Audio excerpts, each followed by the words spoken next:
Hello again. Last night I ended up seeing Despicable Me 2 and I really enjoyed it.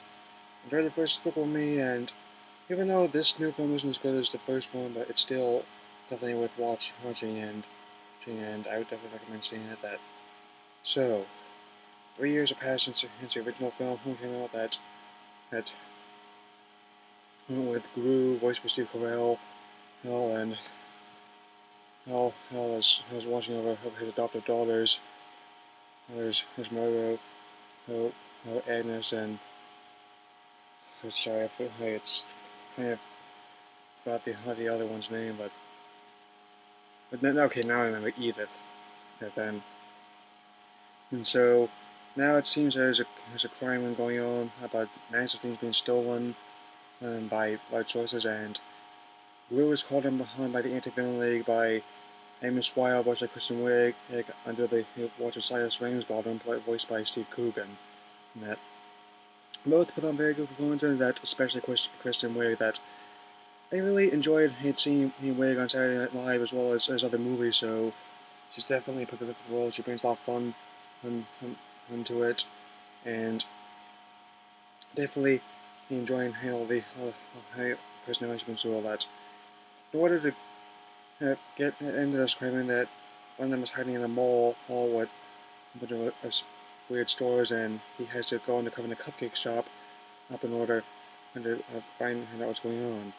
And also the minions have a much bigger role this time.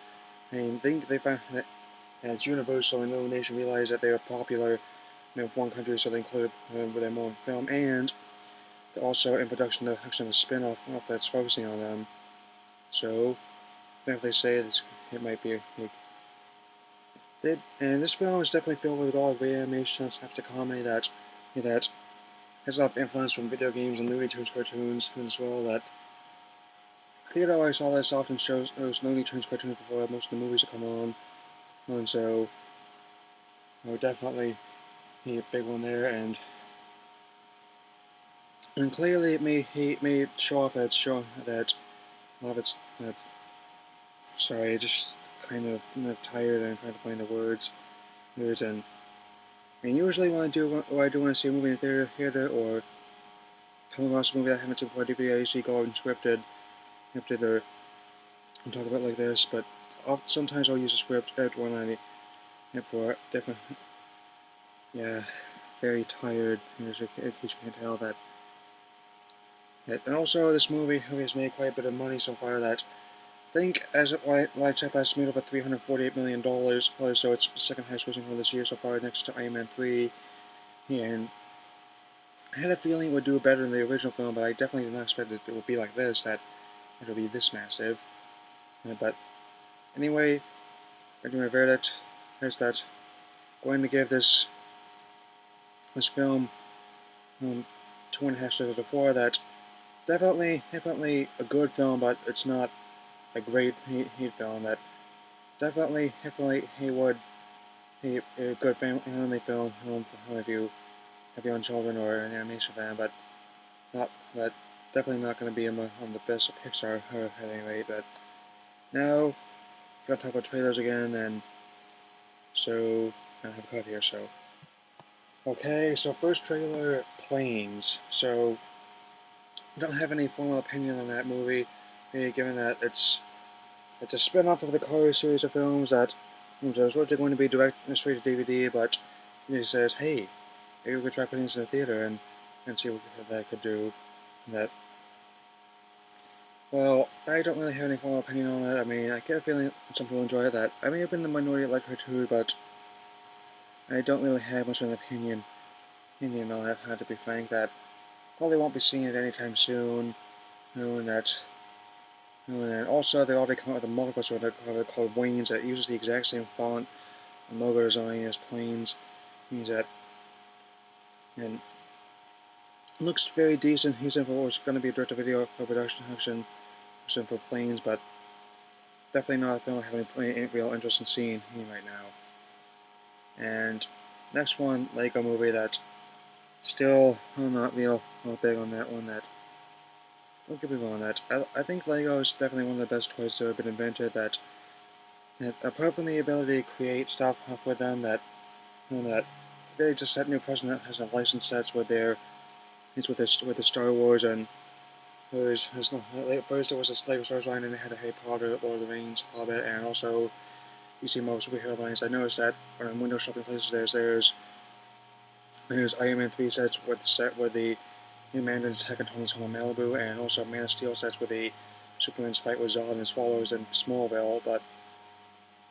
And anyway, despite the fact that I'm currently wearing a Pokemon hat and a Transformers shirt right now, I have Pokemon curtains right now, that I definitely say that this is the line where content advertising must be drawn. You know what I mean?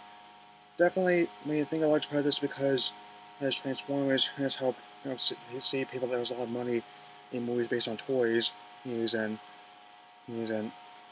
but they keep this up. People are gonna think there's a market for a cheap Commandos movie. Buy all of these system toys, and yeah. So I personally won't be seeing the Lego movie, to be frank. And I and also Cloudy last one, Cloudy with a Chance of Meatballs 2, who it might be interesting that I like the book, and I've only seen bits and pieces of the first Mr. Cloudy with a Chance of Meatballs movie, and it's got some very interesting people in it and they definitely be and but first I had to finish see the original movie instead of finish if I considered watching it. Just noticed that on the schedule for movies that are coming extra out there that gonna get belated ones of so Pacific Rim that I'd probably be willing to see that to make up for getting beaten at the box office by Grown Ups 2. I mean, just don't want to talk about that much sense. And also Red 2, or the sequel to he he comic book film, which has about semi-retired secret agents and fighting people, with Bruce Willis. That I'd definitely be willing to see it, given that if you look at things like Good Day, Die Hard, or G.I. Joe Retaliation, that Bruce Willis is still capable of holding his own. He's actually, even though he's pushing 60 right now, and Ripped, the Rest in Peace department, and a film with Ryan Reynolds and Jeff Bridges that's essentially like Men in Black 4.